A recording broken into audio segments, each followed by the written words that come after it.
இன்னைக்கு Chhota Bheem and the crew of Damyaan அப்படிங்கிற ரொம்பவே ஃபேமஸான சோட்டா பீம் கார்ட்டூன் சீரிஸோட லைவ் ஆக்ஷன் படத்தை பத்தி தான் பார்க்க போறோம். ஏற்கனவே Chhota Bheem and the crew of Damyaan அப்படிங்கிற கார்ட்டூன் மூவி ஏற்கனவே ரிலீஸ் பண்ணிட்டாங்க. இப்போ அதை பேஸ் பண்ணி தான் இந்த லைவ் ஆக்ஷன் படத்தை எடுத்திருக்காங்க. இப்போ இந்த படத்துடைய கதை என்னன்னு பார்க்கலாம். தம்யான் ஒரு தீய மந்திரவாதி. அது மட்டும் இல்லாம அவன் பாம்பு ரூபத்துல இருக்கிற ஒரு அரக்கன். சோனாப்பூர் ராஜ்யத்துல மக்களுக்கு ரொம்பவே தொந்தரவா இருந்ததுனாலையும் அவனுடைய சக்தியை பயன்படுத்தி தவறான விஷயங்களை செஞ்சதுனாலையும் அவனை நல்லவங்களும் சேர்ந்து கொலை பண்ண நினைச்சாங்க. ஆனா அவனுக்கு சாவே இல்ல. அவனை சாகடிக்க முடியாத காரணத்தினால நிறைய மந்திரவாதிகள் சேர்ந்து அவனை பாதாளத்துல சிறை வச்சுட்டாங்க. இப்ப பலாயிரம் வருஷங்கள் கழிச்சு தம்யான் அந்த பாதாள சிறையிலிருந்து வெளியே வர துடிக்கிறான். 5 கிரகங்கள் ஒன்னா சேர்றப்ப ஒரு மாவீரனாவும் இருக்கணும், அவன் நல்லவனாவும் இருக்கணும். அப்படி இருக்கிற ஒருத்தனாலதான் தம்யானை அந்த சிறையிலிருந்து விடுவிக்க முடியும்.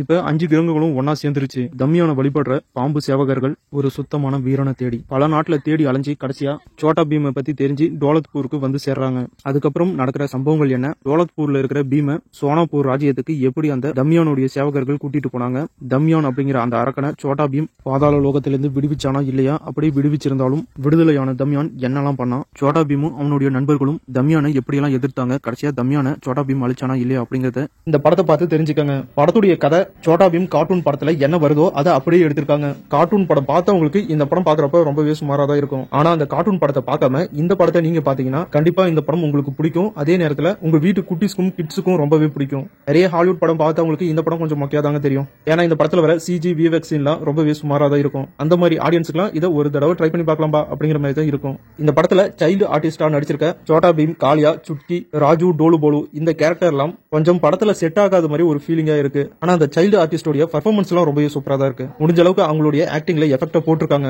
சோட்டா பீம் கார்ட்டூனை பார்த்தவங்களுக்கு இது லைவ் ஆக்ஷனை பாக்குறப்ப கொஞ்சம் டிஃபரன்ஸ் என்னடா இப்படி இருக்காங்க அப்படிங்கிற மாதிரி தான் தோணும். டோட்டலா சொல்லணும்னா சோட்டா பீம் ஃபேன்ஸுக்கு இந்த படம் ஒரு தடவை பாக்குற மாதிரியான படமா இருக்கும். மத்த ஆடியன்ஸுக்கு இது ஒரு நார்மலான படம், வேஸ்ட் அப்படிங்கிற மாதிரி தான் ஃபீல் ஆகும். ஆனா உங்க வீட்டு கிட்ஸுக்கு இந்த படம் ரொம்பவே பிடிச்ச படமா இருக்கும். முடிஞ்ச எல்லாருமே இந்த படத்தை ஒரு தடவை ட்ரை பண்ணி பாருங்க சோட்டா பீம்காக. இந்த படம் இப்ப தமிழ் டப்ல ரிலீஸ் பண்ணிருக்காங்க. இந்த படம் நம்ம டெலிகிராம் சேனல்ல அப்லோட் பண்ணிருக்கேன். வேணுங்கிறவங்க செக் பண்ணிக்கோங்க. படம் பார்த்து என்ஜாய் பண்ணுங்க. வீடியோ பிடிச்சா லைக் பண்ணுங்க. சேனலுக்கு சப்போர்ட் பண்ணுங்க, சப்ஸ்கிரைப் பண்ணுங்க. தேங்க்யூ.